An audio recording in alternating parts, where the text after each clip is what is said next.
Jesus. Sound like some freaking dinosaur did acid.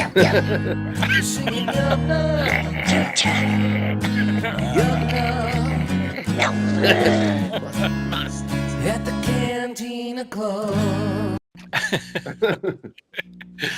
All right, everybody, welcome back to another episode of the Cantina Club's Outer Rim, where we're going to talk about episode 3 of Star Trek Discovery Season 2. We'll be right back after this and jump right into it.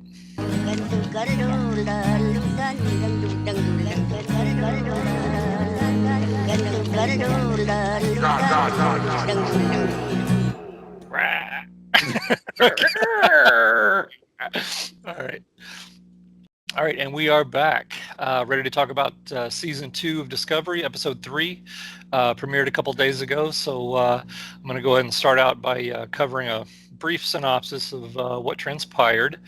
All right, so the name of this episode is Point of Light, and it begins Amanda Grayson, who is, of course, Spock's mom and Michael Burnham's adoptive mom. She arrives aboard Discovery with a stolen, encrypted copy of Spock's medical records from the psychiatric facility that he's voluntarily entered. When the head of the facility informs Captain Pike that Spock has murdered 3 people and escaped, Pike orders Commander Burnham to decrypt the files. The files lead Amanda to confirm that Spock has drawn the Red Angel, recently seen by Burnham, ever since he was a child.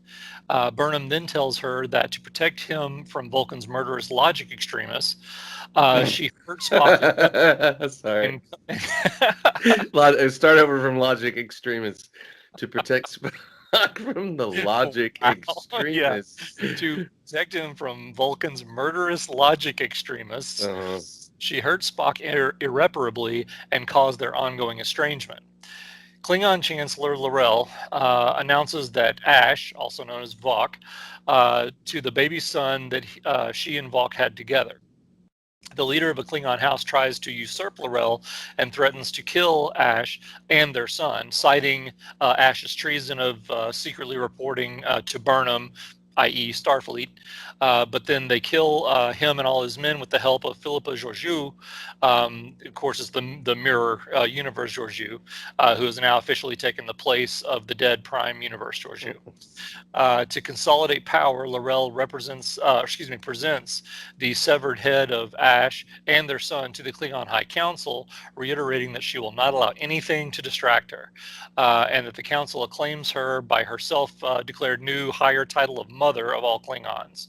Georgiou has actually spirited Ash and the baby away to a Starfleet stealth vessel crewed by Section 31, safely delivering the baby to a cloistered Klingon monastery while recruiting Ash to Section 31. A sentient spore from the Mirror Universe, meanwhile, has grown within Ensign Tilly, causing her to hallucinate that she's talking to a dead schoolmate, which we saw a little bit in Episode 2.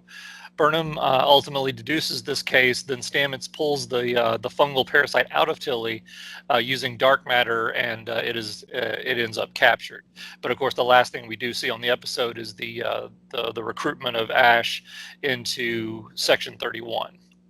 Okay, so overall impressions of the episode. What were your thoughts? Overall impressions, I thought it was enjoyable. I liked that. I know, again, it'd be nice if we had a real Trekker on here. I mean, we qualify, but we're not hardcore like them. And I would love to know what they think of these action scenes and stuff, because real Trek series action scenes are few and far between, and they're very brief. This one had a choreographed action scene that I really enjoyed, where, Klingons are going to fight. I mean, if you're going to have them in the episode, they're probably going to fight.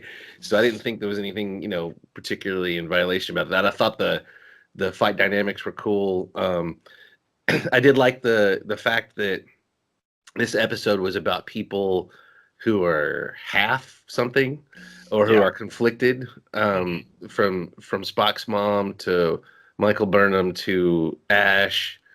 to the baby even has a mark about him, his skin. They mentioned that made Vulcan outsider. So it's sort of about people struggling to find their place and struggling with duality and dual natures. Mhm. The Tilly stuff didn't annoy me nearly as much because it was serving a forwarding plot instead of her just talking at random to people. I hate those awkward scenes where she's just reminding you she's there and she's just talking to people. Yeah. Um, yeah, and I don't know that thing was captured. It was just loose. It was out of her body. So the last I think you saw of it was actually hovering in the air. Well, no, Um, it was captured. it was. Yeah, Okay, well I missed that. they show it hovering in the air, and then I think when it comes back, they show another shot of it like going towards the ceiling, and they like They they put a generate force some field sort around of or force something. field around it because it shows it like banging around, like trying to get out, and it's Oh, captured. okay. Yeah, All right. Well, I was distracted. I must have missed that part. yeah. But overall impressions, liked the episode. There was obviously some problems that if you know anything about Star Trek, you got to wonder about. Yeah. Again, the technology was so advanced, just crazy advanced. The Klingons are explained as, oh, I heard they let their hair down. You know, their whole big change, which is sort of what we predicted that they would just, Jedi mind trick with a comment and a wave and just wave it off. That's exactly what happened. Hmm. But when we're talking about overall impressions, I thought the episode looked amazing. It looked beautiful. Like every time they cut to the Klingon homeworld, even though they didn't show a whole lot of it, um, I love the look of the Klingon homeworld, the sets, the costumes.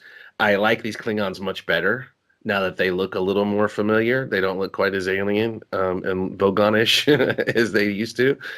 Um, and I thought everybody did a good job. My other impression would be I like Michael Burnham better when they allow her to have emotions. Yeah, It really I seems agree. like the character isn't just conflicted. I think the writing and everything for the character is conflicted because they can't seem to settle on a tone from scene to scene. Half the time she's trying to be emotionless and play that Vulcan humor like she did with Tilly when she said, I was a human anthropologist or whatever, humano anthropologist, whatever she said. Yeah, That's yeah. like a Vulcan joke, But then the other half the time she's intense, dark, or overly emotional. It just doesn't seem to.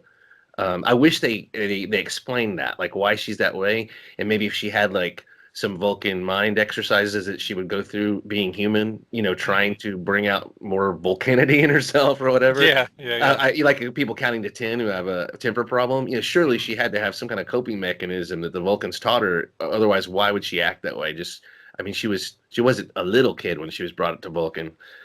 Anyway, Yeah, but that's my overall impressions. Is that character still? I'm not sure about, but I did like her better in this episode. I like Tilly better in this episode, and the episode looked fantastic. So, overall agreed. impressions, I enjoyed it. Agreed. The look of the episode was fantastic. I think that's one thing that we really don't have any criticisms about at all. On this No, whole show, it looks good. It provides eye candy for Star Trek fans. It does its job there. My only issue is that I'm still having trouble with a couple of things. The writing is just not. I don't know. It just slips in spots. yeah, Overall, I think it's good. Like I said, if it was always terrible, I would not like the show. But I do like. I think the writing's inconsistent, and that's my problem. Is that there are spots when they just like there. Let me give you an example. In the scene with Amanda and Michael talking after, when she tells her that she has stolen the medical records and all that. Amanda is Spock's mother. Exactly. And at the end of that scene, or close to the end, it's almost like they wanted to get to the end so fast that they made her make this leap of logic that made no sense to me. She basically said, I did something to Spock, and then she immediately says, you hurt him irreparably. Like, wait, what? Yeah, How did you make that connection? yeah. Uh, It's like all you said was I did something to Spock, and you immediately assume, oh, you hurt him irreparably, and now that's why we never see each other anymore. That's why right. he doesn't have time for you. Right. Yeah. It had nothing to do with you and Sarek and the conflict that has been established through all of Star Trek that we know to this point. Yeah, it had nothing to do with any of that. Everything would have been fine if Michael Burnham had done this one thing. One thing, whatever it is, we don't even Did talk she about what it touch is. his ears inappropriately? appropriately. I mean, I know that's a sensitive spot for Vulcans. Exactly. So, there were a couple of moments like that in the episode, and there tends to be, it seems like at least one of those every episode where they just, I don't know, Yeah. it's almost like the writer's just taking a shortcut. Oh, let's just get rid of Yeah. this and get to the next scene. They also, I really believe if they put their minds to it, that this Red Angel thing would be solved already. It's like they're only allowed to discuss it for 5 minutes per episode. Yeah. So if you talked about it for 10 minutes, you would have figured it out already. Yeah. So their conversations are just arbitrarily cut short. Like Volk called in the middle of the conversation with the Red Angel while they're still looking through all these files. There had to be more answers in there. They just stopped looking because I gotta go take this call. It's like, and then they never go back to it. What else you got going on that's more important? That's more important, exactly. But the script dictates we can only talk for 5 minutes about Red Angel because this is the only thing that's going to be revealed this episode. It's so arbitrary and just not natural. And I wanted to say about that scene, this is going into a bad area for me because I don't want to criticize actors ever. I just don't want to be seen as ever criticizing actors. No, however, I don't know who to blame, but that scene, and another person watching it may have a totally different impression, but the end of that scene bugged me where Spock's mom suddenly turned on the Vulcan side of her, where she said, I swear to you, Burnham said, I swear to you, I'm going to find him. And all of a sudden, Spock's mom went cold and said, no, I will find him. And she grabbed the data. Well, I know what that was supposed to be. That was a person flipping the switch who's had to adapt to living on Vulcan, and she's falling back on her logic. It wasn't like she was trying to be hostile necessarily. No. She was hiding behind that. She was dealing with it in the way she's dealt with, things like this her whole life. Right. But it felt really awkward to me. I can see these characters switching from logic to emotion mode, and it was almost like too basic, like too telegraphed, and it took me out of it. A really masterful written and depicted moment will show you that without you having to think about it. It's not so obvious that you're hit in the face like they're going from logic mode to human mode, logic mode to human mode. It just draws you in. You don't think about it. This felt unnatural to me, like people trying to flip the switch between human mode and logic mode, and it took me out of it a little bit. But other than that, I liked Spock's mom. Did you say she's Amanda Grayson? Mm-hmm. Does that mean Sarah Grayson, or is that she just used her human name? I think that's just her human name, yeah. Spock Grayson. Isn't that Robin's mom from Batman? Was it his last name Grayson? That's a really good question. It's Spock's Robin's mom. We're definitely getting into some cross jurisdictions here. It's something like that. Again, I'm not as big a Batman fan either as a lot of people. But anyway, so yeah, there's moments like that. I don't want to criticize the actors because it's not their fault. But it took me out of it. I didn't totally buy it. It was weird. Right. Yeah. No, I agree. I definitely had some issues with that scene on the whole. My other So you're talking about the writing. Was there anything else you wanted to say about? Well, I mean, about the episode itself, there were two other problems I had with it. Okay, let's hit those. There could actually be more, but I'll keep it in check. Okay. So also we had a return of this character, who I find 2 returns. Intensely annoying. This I forget her name even. I've wiped it from my memory. I don't know if it's Ensign Dead Girl. Yeah, Ensign Dead Girl. Ensign Fungus. Intensely annoying. And that scene where Tilly was on the bridge trying to do the commander's test or whatever. Yeah, the commander's test, and I just that was cringeworthy to me. That scene was unbearable. It really was. It's like, please, Tilly, solve this problem so we don't have to endure any more of these scenes. We don't have to look. And I don't know. I just find that character incredibly annoying. I wanted Graham Chapman to show up in a military uniform and go, stop, it's silly. This is just silly. We all know it wouldn't happen like this. This fungus creature is annoying and stupid, and this wouldn't work. Exactly. And I'll try again, but with more drama, and take it seriously. That'd have been great if the elevators open and somebody come out and done that. That would have been perfect. Yeah, I didn't react as negatively as you did to it because I think I just was like waiting for it to be over. I knew this was leading somewhere, and I knew we were heading towards a resolution, but I don't like how the whole crew just stared at her, gape jawed, just like, what's wrong with her? It's like, that just doesn't seem right, does it? I mean, I know that happened in old Star Trek sometimes when people would like catch a weird disease or something, they'd start freaking out, and everybody kind of look at them on the bridge while they're losing it, and they'd go through their lines, like they'd be doing these crazy monologues or whatever. Yeah. But that just seemed like excessive. Like every single person on the bridge, nobody tried to help her. Nobody asked her, the commander, Saru, tried to get her to compose herself. But I just feel like they would know something's terribly wrong and immediately not let her walk off and say, I quit. And I think they'd be like, you need to report to sick bay. There's something. Right, as opposed to just stand there gaping as she walks away. Yeah. But I mean, again, the script demanded a certain thing. They'd either help her or they'd discipline her and send her to sick bay because there's obviously everybody knew there was something wrong except them. They thought, well, you just don't think of people in that century as just going, that person's crazy, and then just doing nothing about it. You think they have a little more empathy and knowledge than that. Agreed. Okay, so another issue and this harkens back to something I said on the last episode, that I worry about how I'm going to feel about the show if they don't have enough, if Captain Pike weren't there. This is a very Pikeless episode. And he was very limited in this, and so far is my least favorite of the 3 episodes. Okay. So that worries me. It was more of the Michael Burnham show. With Tilly is the B story. Right. And then it was also another thing I have a problem with. It was the Klingon show. Yeah. And I don't know. I just can't get past these Klingons. I don't know. I know you said you seem to like them a little bit better now than last season. I have not missed them a bit in the first 2 episodes. I have a feeling a lot of people feel like you do. And as soon as the episode started, the first thing you hear is a Klingon voice saying, last time on Discovery. I'm just like, immediately I was like, oh no.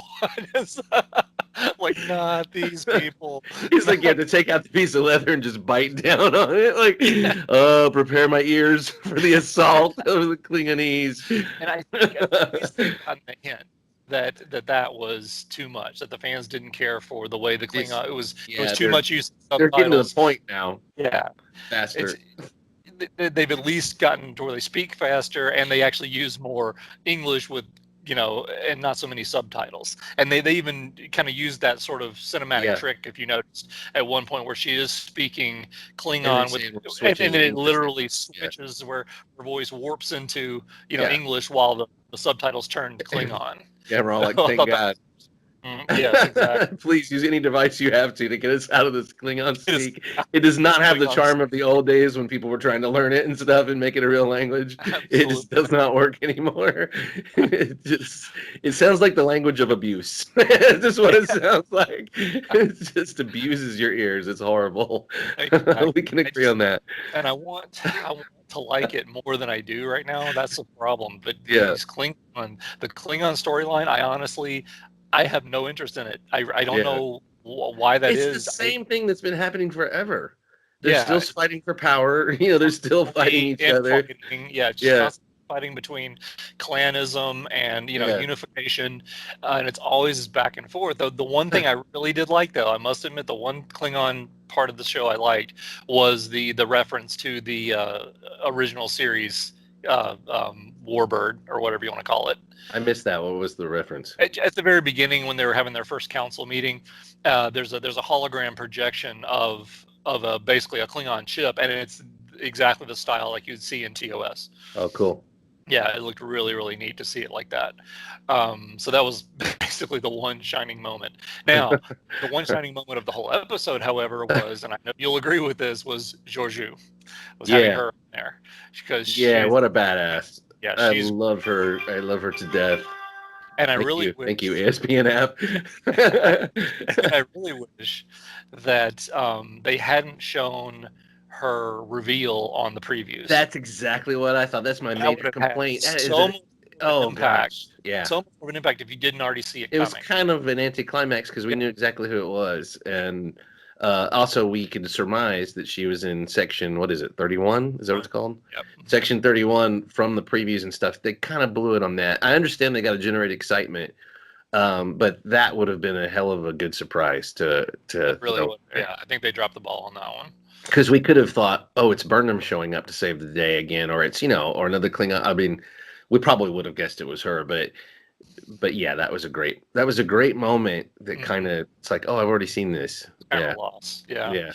And honestly, I think more based on that conversation, getting back to the earlier part of the episode, the conversation between Amanda and Burnham, I think to me, I'm leaning more towards your line of thinking, like you brought up last week, your kind of hypothesis that the Red Angel is actually Michael. Yeah. From the future, coming back to warn. Right. The more I think about that plot line, I think that's where they're going to go with this. I think it makes the most sense. It could end up being this fungus creature from the alternate universe too. The spore, because the spores have the power to travel on that network and stuff. So they could be interfering with things and trying to change things. And it could imprint on Tilly and like, I'm going to go through history and fix things the way Tilly likes it. Yeah, trying to be your girlfriend or whatever, trying to be your best buddy. Yeah. But yeah, I still stick by that. I do think there's something they obviously have not revealed the trauma between Burnham and Spock for a reason.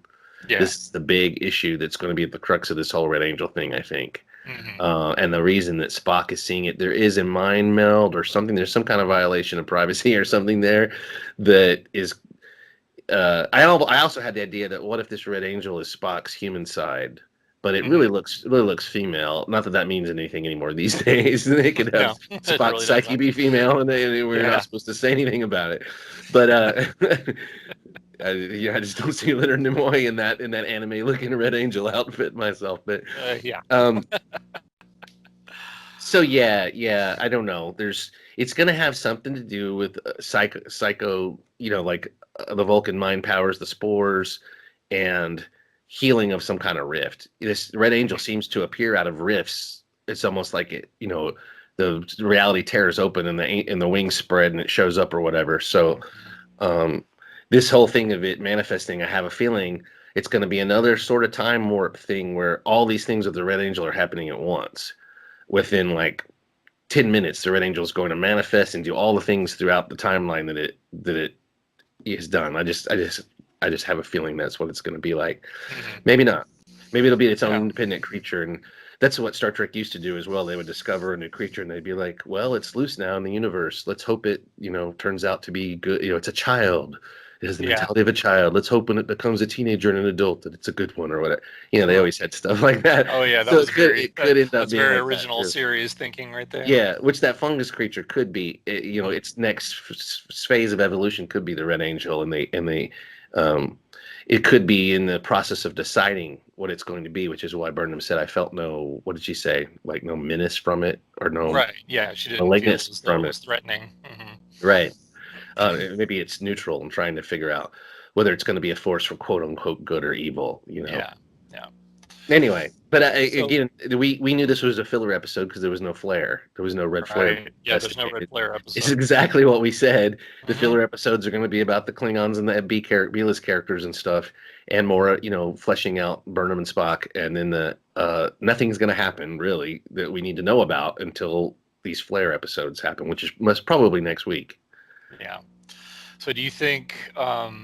Moving forward, do you think that that the actor who plays Ash is going to show up on the Section 31 show now that they've recruited him? I mean, obviously, yes. I guess we're going to see moving forward, unless they kill off his character for some reason, which I don't know that they're going to. I haven't read anything or. I hope they don't. I like it. Yeah, I like him too, and I like his character. So I think it would be neat to see him because maybe I think they've kind of run out of usage for him on Discovery, perhaps. So they want to keep the actor, keep the character. So maybe let's utilize him in Section 31 in that show. Yeah, so that could be good. Well, you can't in a series like this where they're doing a continuing story arc, you can't have the couple get together and have a happy ending. Yeah. You know, it just the shows they're hoping people are invested in that relationship, that they want to see Ash and Burnham get together. I don't Mhm. know if there's anybody out there who really cares. I Yeah. don't particularly care. I mean, I was, it'd be great if they were happy or whatever. I'd be happy for them, but I'm not rooting for that couple, you know. But I Mhm. think they want you to, and so they have to keep them apart, because if you give them a happy ending, that part of the interest why people tune in to see what happens next will be over. I mean, Yeah. they've done it in show after show after show in all mediums forever, you know. And Oh yeah, yeah, yeah. the minute you get the characters together, the show goes downhill or the movie goes downhill or whatever, you know, and you lose interest. Um, but I liked his character, really liked his character as a Starfleet officer Yeah, or I do whatever he too. was, who was suffering from post-traumatic stress. I was fooled. I usually see this stuff coming a mile away, but I was fooled by that because I just assumed he was a good guy who was having, you know, at first they telegraphed it and then it became obvious. But Yeah, I yeah. liked him better as that persona than you know. Once he started, it was like, oh my god, you know, please make it stop. I think you just ordered a cappuccino in Klingon. I have to pay in blood though, is that thing? Purple blood, lavender blood, or whatever it is. Did you notice all the blood sprays in the episode? No. No. What are you Wow, talking about? the blood sprays just all the time. It was like Klingons just eject blood everywhere they go. Like, Well, well, what I also like, noticed blood just apparently they also inject ejecting. their intestines. What? Apparently they also inject their intestines, because the scene at the end when the guy's up in this weird bubble thing, all she does is just stabs him once and he falls, and then 2 minutes later they look over and his entire guts are like spilled out all over the floor. Yeah, and Like there was bugs crawling on him. So it's like, was he infested with bugs to begin with, and they're loose now, or were those bugs in the environment and they just like, oh, we've been waiting for more dead Klingons. I did question that though, because it was just one solid stab and that was it, and he falls to the floor, and then 2 minutes later, and literally his entire intestines are like hanging out all over the floor. Like he just, like Jack the Ripper got a hold of him or something. Well, if you were his intestines, could you wait to get out of there? No, I would be running quite soon. Right. So he might have fallen on someone else's intestines, to be fair. I mean, there's a lot of fighting on the Klingon homeworld. A lot of people just died, and there could have been a killing 5 minutes ago in the same area. There could be just intestines laying around. But no, I think with a good sharp bat lift, you should be able to disembowel somebody with a flick of the wrist. And you're an expert. She's an expert, not torturer, scientist, and fighter. I mean, so yeah, I thought that was cool. Like, hey, the more intestines, the better. The Klingons need to be different. You know, they need to be like, none of this PCBS. Let's slaughter each other. I mean, at least No, I agree, like that. But Klingons are not known for talking and negotiating. They're known for fighting. I did think though that Ash was going to break loose from that paralysis beam, because I thought, oh, that's designed for Klingons, and he's human, and this guy's not thinking about the fact that his system is. That would have been actually a good idea. Yeah, and I thought as soon as I thought he was going to kill her, and then or start to kill her, and he was going to break free of the paralysis and stab the guy and kill him. But it ended up being the Giorgio reveal, which was cool. I love how Klingons just die in a horrible mess. Like they just explode like SpaghettiOs all over the walls. And the humans. I mean, when was the last time a human died like that? They don't have the guts to show that. Yeah, exactly. I love it when humans get hit by a death ray and and their skull bone pops through their skin and they burn to a cinder and everything. Their eyes pop out and explode. And we need more of that, you know. Which is why you love the end of Raiders of the Lost Ark. Right. Yeah, every human needs to. Let's recruit Starfleet with that video. You know, this is what happened the last time we encountered an alien force. Yeah, your entire face melts, and the other one just gets crushed. Right. And the It's like, third one let me sign up. It's like I'm on Earth where we just synthesize everything we need, and there's no hate, there's no problems anywhere. But I'm gonna go into space and have my face melted off. That sounds like a good deal. Yes, where do I sign? Right. But no, the Klingons are there just for fun, I think. And now that they've sped them up and they're not taking them so seriously, I did have fun with them.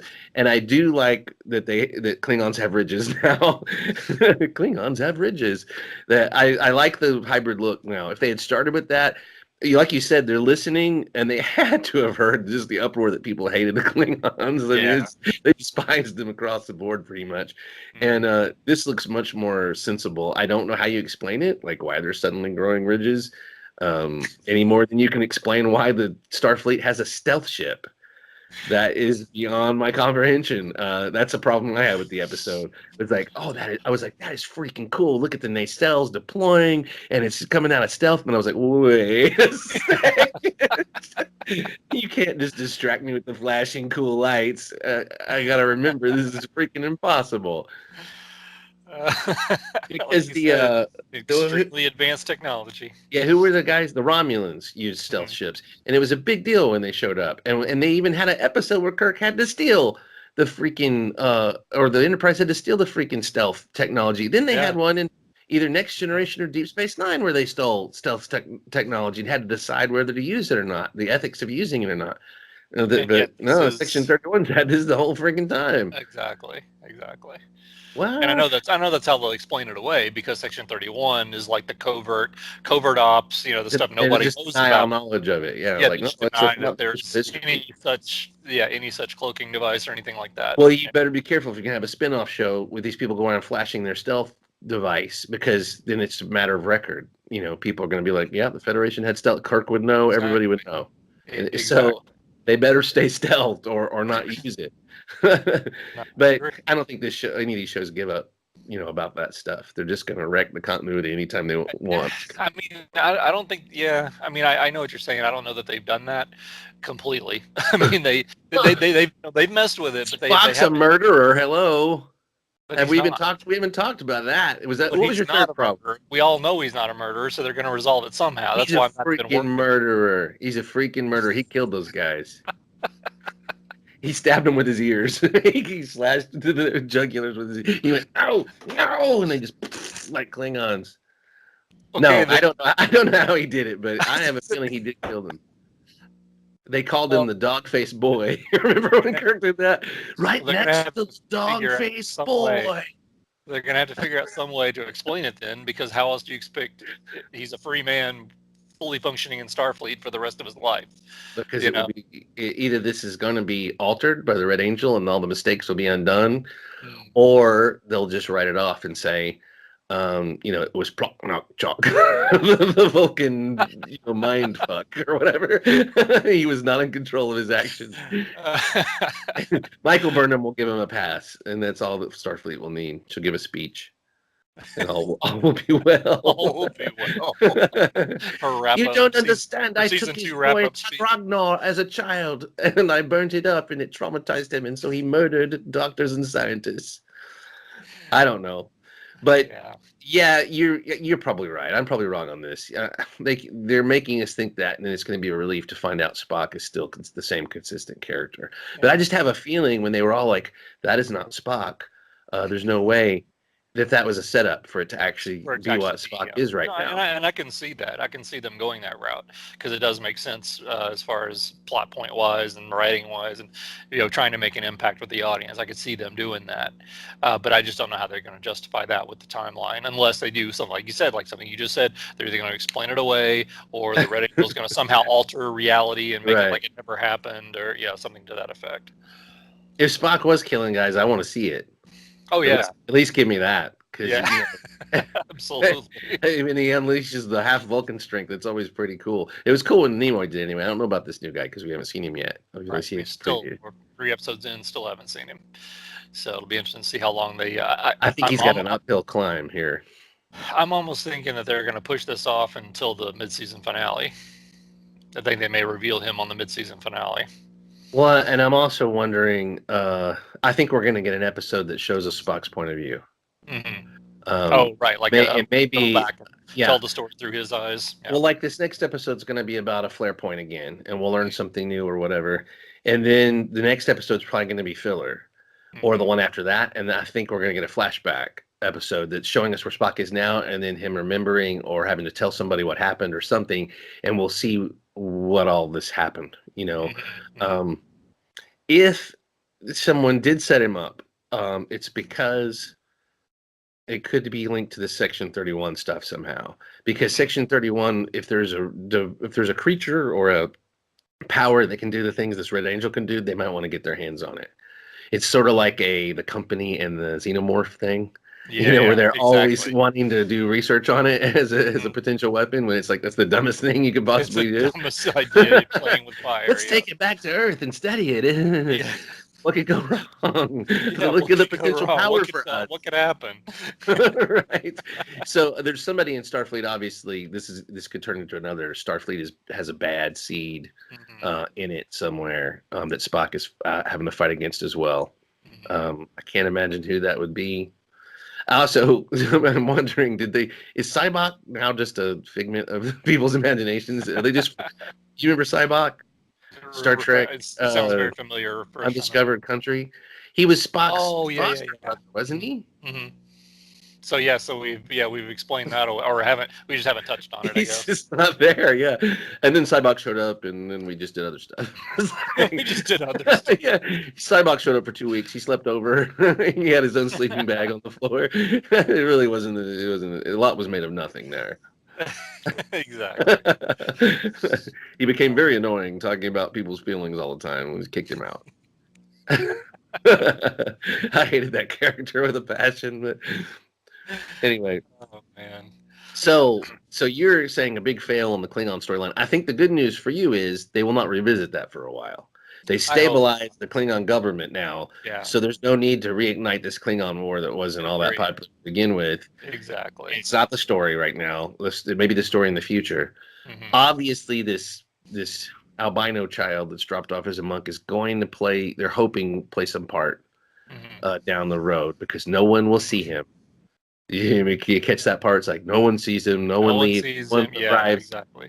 Yeah, we all know he's going to get off that planet. He's going to grow up and get off that planet, and no one will know who he is because no one's seen him. No one, how convenient. in a Okay, galaxy where we can just instantly do these holograms all the way from the Klingon homeworld to wherever Discovery's in the Delta Quadrant or something, and they're talking in real time, but you can't see it. It's because of religious beliefs. Those damned religious beliefs that are always horrible and wrong. He's going to Exactly. be isolated forever until he goes out seeking revenge on his parents. Okay, that actually reminds me of one of the things that to me took me out of the episode, and I thought it was very, very non-Star Trek, and maybe this is just me being sensitive. I don't know, but come on, severed baby head. Why do we need a severed baby head? They did it in New York or Virginia. Not to bring politics into this, but they passed that bill on the Klingon homeworld as well. I did at least like that the Klingons were like, "Whoa!" They were outraged by that. They were actually outraged by that. Yeah. Yeah, they have some. We got to remember the Klingons are supposed to have some sense of honor. Right. Absolutely. There's a big defining characteristic that's kind of been lost. Just ask Worf. That's like all he ever talked about. Yeah, all they were him and his brother. The honor of House Knock Chuck Walk.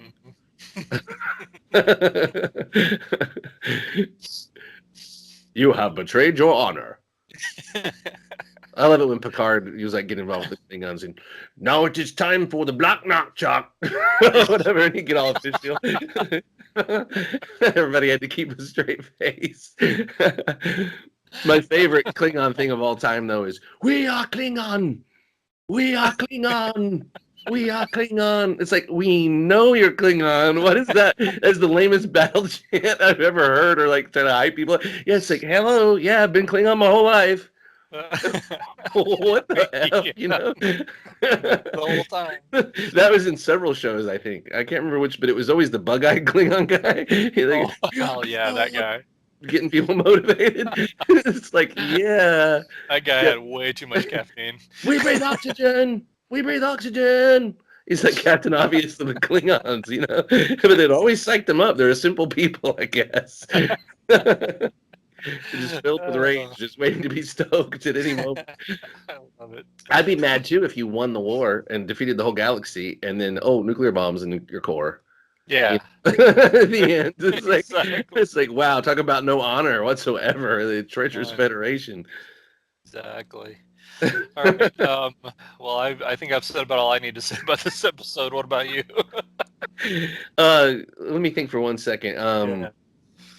I did like Pike in this episode, and he has a way of channeling 60s Star Trek somehow, just in the way he moves and the way he acts, that I I really like. agree. I find it I very agree. I think appealing. he's One of just the doing a only fantastic characters on the job. whole show that does that. I don't understand why they don't try for more of that feel, because the most of the crew to me is very innocuous feeling. I don't have a read on any of them at all. They Hmm. just seem to be there to just do whatever. They just don't have any personality, and so this whole era that they're in seems to have very little. It just seems silly. Tilly seems to be the kind of representative of Star Trek that we're supposed to relate, or the Federation we're supposed to relate to the most, Hmm. and I don't know, it's just too silly for me. But so anyway, still hoping they develop the rest of the crew. I'm a little disappointed the Spore was not something that's going to communicate with other crew members and reveal stuff about them. But I did think it was cool that I remembered that Spore landing on her shoulder. Oh yeah, yeah, I definitely I remember was that. like, "What's going on with that?" I Yeah, forgot. I that was forgot kind of that. one of the loose threads that they tied together from last season. Yeah, and the woman, and she brought up Lorca again. This is the Mhm. second or third time they've brought up Lorca. Coincidence? Or is this is this foreshadowing? But was she really bringing up Lorca? No, she was just saying this is the She wrong captain. I need the mean, determined one, not the one who's wimpy and useless. Well, right, but then Separate later when thing. Stamets is there, she keeps saying, "See there, he's the captain," and she kept calling him the captain. Oh, I missed that. Yeah, yeah, she kept saying, "There, that's who I'm talking about. He's the captain." Yeah, she Oh, said that so she thinks because the obviously captain she is the exists in the navigator. Spore world. She's used to him because he's the one Gotcha. who came in from the human world. Okay. So yeah, that's why she thinks he's the captain. That's I'm assuming that's why she kept. But yeah, when Stamets was there trying to pull her out of Tilly, I guess she said, "There, that's who I'm talking about. That's the captain, not the other guy." That's the one And she she needs. So she right. needs to somehow get through the sport network to something. Hmm. Yeah, okay. All right. That's making more sense, I guess. Yeah. I just thought maybe the fact that Lorca was kind of disintegrated and into this mass event that happened at the end, which was the energy and all that, that there's a Hmm. chance he could come back. Yeah. I don't think I would like that. I would love to see Lorca again, but at this point they made him into a one-note villain at the end. And so I don't he'd have to come back and be a more reasonable character somehow Hmm. or Hmm. just be a really Yeah. good villain. I don't know. Right. And one thing that I will say about the show in general that I don't like that they're cutting down on, it seems like, was that every character was obsessed with Burnham Hmm. in the first season. Like Georgiou was obsessed with her. Lorca ended up being obsessed with her for no reason. Hmm. Um, every character was like always trying to offer her, like, hey, join me or what. It's like they were never willing to kill her. They were all in love with her or whatever. Hmm. So Well, like you said, it's very, especially first season was very Burnham centric, yeah. and everything, like every storyline had to go through that character, had to revolve around that character, Which they're still doing, but and they're it, but still it, doing it, yeah, they especially brought her indicative into of the this Klingon particular story. episode. They This brought particular her, episode in yeah, particular was really really major on and that. they've made her the crux of the whole Spock thing, which is the main reason I'm have a little distaste for the Spock story because I still haven't seen enough or bought their relationship. It just feels manufactured and thrown on us. It just We haven't feels seen anything. wrong. That's just it. Yeah, it Yeah, just we doesn't haven't feel seen right. anything. All we've seen is the flashbacks to when they were kids and how they first met each other and how Spock is envious of the affection Yeah. that Amanda's showing her, and that's it. We have had no Well, adult interaction whatsoever. imagine if they said we're going to start a series before discovering everything that focuses on Spock's foster sibling, Hmm. and you're like, what? I mean, the whole concept is weird and feels out of place. It feels like retconning and rewriting history Hmm. just to give us a connection and try to pull in original Trek fans or whatever. Yeah. Um, so it's got to feel real. They got to show me something to get me invested in this. And I hope it's going to come down to this guy playing Spock. Imagine if he's as good as Anson Mount. Oh I mean, wow. yeah, and he re-energizes that part, and people like us can accept him. That will Yeah. be amazing. But if he's not, and the writing is bad, um, Well, we're going to get a little taste, I think, of which direction it's going to go next week. Because if you judging by the previews, it looks like we finally get to see number one next week. number one, The who's number? character. Which number one? Number one from the Enterprise, who is Oh, Captain Pike's. first officer. Yeah, exactly. And Okay. then she literally goes, the character's name is Number One. I mean, she has a name, but he Oh, calls I her did. Number Okay. One. And that She was even the goes one. back She was to the one the, materializing in the yeah, previous. that's what Majel Barrett played back in the cage and all that. Oh, That character. So we great. actually get to Okay. see that character. At least that's what it looks like, because they showed on the previews, they showed a shot of someone beaming in from Yeah. somewhere, and she was wearing the gold tunic, And she had like red top. hair or something. Right, Yeah. right. So You have any predictions that you want to update or throw out there that something has occurred to you, or for the rest just of the the show? Yeah, the rest of season, the or series. Because we kind I of touched on predictions last I time, and still think it's going to follow the pattern that we're going to get every other episode or so. We're going to get a red flare episode where it leads them somewhere, and that's going to be the piecing together of the puzzle. I don't think Spock's going to show up until the mid-season finale, which I think will be a little bit of a letdown for some people, because I think they kind of went into this season thinking, okay, we're going to see Spock right off the bat, and we're going to be 6-7 episodes in before he makes an appearance. And so, and that even more gets to what you were saying, that he really needs to bring it, as it were, yeah, this yeah. act, and really needs to make it worth the wait. So, what about you? I'm beginning to think that the ultimate bad guys are going to be the Federation somehow. That these flares are going to lead back to the ones who were trying to cover up, manipulate Spock and cover up whatever he knows in this institution. That they somehow got a hold of him, and yeah, I think the Federation, someone in the Federation or someone affiliated, is trying to do something, an event that will wipe out life through they're creating another spore drive, or they're doing their own experiments, or it could be the Discovery itself inadvertently does it. I don't know, but someone in the know is trying to grab power and research something that's going to end up being like an atom bomb detonation, basically in history. Like if you could go back and prevent that, and I think Spock is linked to all this somehow because of space time. He's getting or a mind link or something. He's getting messages from the future or something. Right. And I think it's going to trace back now. These flares are going to lead them back to Earth or to a big starbase or something to do with the Federation or the Discovery itself. I don't know. Yeah. There's going to be a twist. They can't have any straight up story anymore without trying to turn it on its head and surprise us and everything. So Right. I think it'll be a little overly complicated, but that's the only way I want to update it. Otherwise, I still think Burnham's probably the Red Angel. Although my secondary guess would be still Stamets or the fungus creature, or Tilly inhabited by the fungus creature. It has something to do with that fungus creature. Right. Right. Still sticking by the fact that I think it's predominantly going to be like a female character. Right. So. Yeah. All right. Well, anything else? What do you think Burnham did to Spock? What about speculation? Honestly, I have no idea. I seriously don't. I've been thinking about it, and I'm not really coming up with anything at this point. I think he trusted her with some kind of emotion. Mm-hmm. I don't want to go there. I just said earlier that every character was in love with Burnham. I think there could very well be something like that. Like he was in love with Burnham, and she rejected him, or twisted the knife somehow to turn off his emotional side and create a distance between them. Oh, okay. Yeah, I can see that. Or he trusted her with something and she betrayed him, but which just has to do with the whole emotion human side. But I think probably her being human and him being half human, he probably reached out to her as trying to figure out his human side, which could coincide with the whole he could fall in love with her and she did something awful to him, rejected him or acted one way and then turned it around. God, I hope he wasn't in love with Burnham, but I really think that could happen based on the history of the show. Based on the history of the show, and the way it seems to go, everybody loves her. They're obsessed with her at the very least. Instead of Star Trek Discovery, it's Star Trek Everybody Loves Burnham. Yeah, who she initially reminded me of was Ensign Rowe. Ensign Rowe, who was she was in Next Generation. She was a welcome. I think that's where she started, and then she ended up in Deep Space Nine 2 or something like that.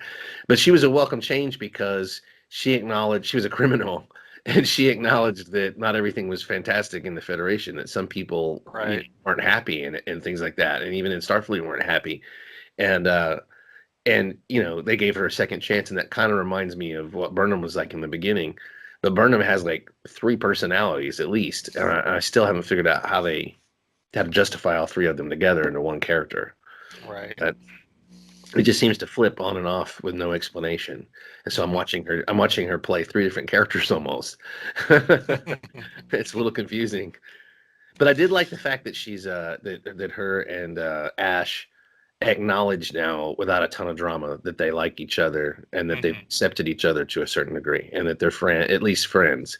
Because they could just keep belaboring this fact that he was mind washed and did things during the war, killed the doctor and all that. They could just keep wringing the drama out of that. I'm glad they're moving on from that. So I agree. Yeah, I wouldn't like it if they just kept going back to the same storylines. Oh, one more question too. Any idea who the captain and what the name of the Section 31 ship is? I thought it was interesting. I thought Georgiou would be the captain, but they actually put her in a subservient position to this other guy. Well, that makes sense because I don't think they're going to bring in a mirror universe Georgiou and give her right. command, No, you need somebody to check her, because she would have no moral qualms at all. You don't want Section 31 to go completely dark right from the beginning. Right. But I was wondering, is he somebody from Star Trek canon? I hate the word canon, but is he somebody from Star Trek history, or is he just a new character? Any knowledge about him? Again, this is when we need a more hardcore Trek person than you and I are. All right. My last thought was there was tons of technology in this episode that clanged a little bit as far as being too advanced. Okay. I like it better when they stick to batleths and phasers. And shields.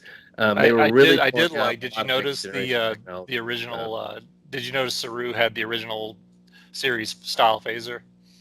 I didn't notice that. No. Yeah, at the end when they were pulling the black matter out of Tilly, and it was floating around. You saw him be pulled out, and he had it. He was kind of aiming it at like that, which I thought was kind of a nice throw. Well, I guess in this case, a throw forward, right, to the original series.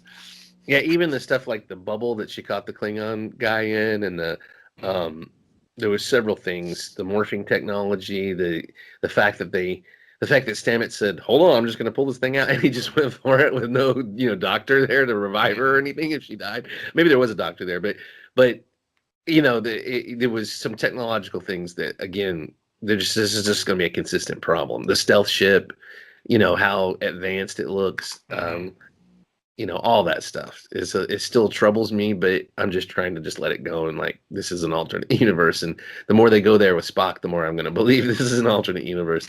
And they literally could write this whole thing off at the end by having an entity like the Red Angel wipe it all out of existence. Right. This could be all a delusion in Pike's head while he's in that chair. That's true. And the last shot of the season will fade out back into him just in the chair going boop. Boop. One light going. That's why it was called Point of Light or whatever.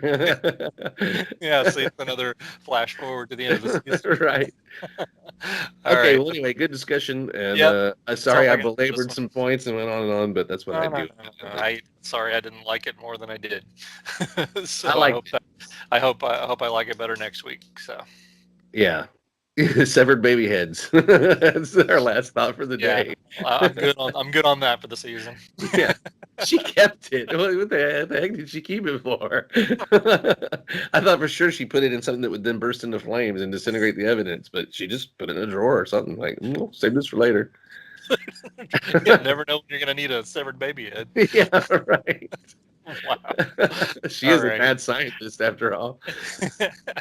Not forget. All right. Well, thanks for putting up with us and listening to our stuff. We will see you next week for episode 4.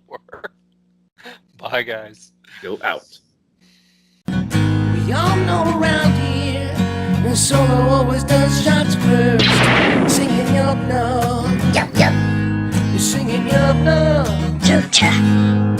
Your love. At the Cantina Club.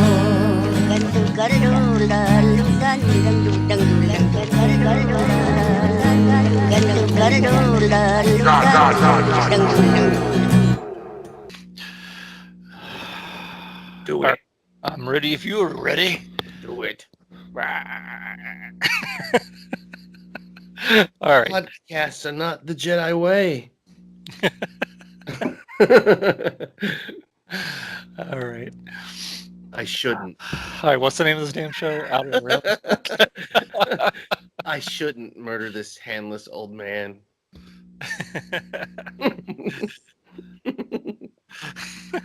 But screw it. Screw it.